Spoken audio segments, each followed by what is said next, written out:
Hi friends, welcome to Mahika truths. మనిషి చనిపోయే ముందు కనిపించే 11 సంకేతాలు. ప్రతి మనిషి ఎప్పుడో ఒకప్పుడు చనిపోక తప్పదు.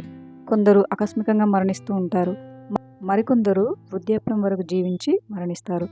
వృద్ధాప్యంలోకి వెళ్ళిన తర్వాత చావు దగ్గర పడుతుంది అని ప్రతి మనిషికి తెలుస్తుంది. అయితే ఒక మనిషి చనిపోయే ముందు కొన్ని సూచనలు కనిపిస్తాయి.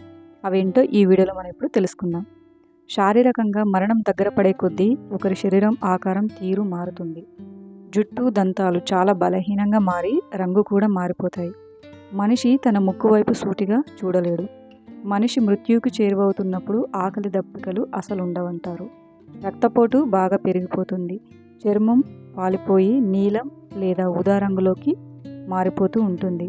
నిరుత్సాహంగా ఉంటూ మరోవైపు గంటల తరబడి నిద్రపోవాలనిపిస్తూ ఉంటుంది.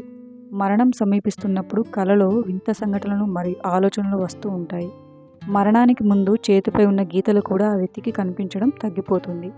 నీటిలో మనిషి చిత్రం సరిగా కనిపించదు. కొంతమందికి 2-3 రోజుల్లో చనిపోతున్నారని తెలిసినప్పుడు వారికి కలలో యమకింకరలు కనిపిస్తున్నట్టు అనిపిస్తుంది. మరికొంతమందికి చావు దగ్గరయ్యే కొద్దీ అందరితోని మాట్లాడాలని, చూడాలని అనిపిస్తుంది. కొత్త కొత్త ప్రదేశాలకు వెళ్ళాలని కూడా అనిపిస్తుంది. Thank you for watching, friends.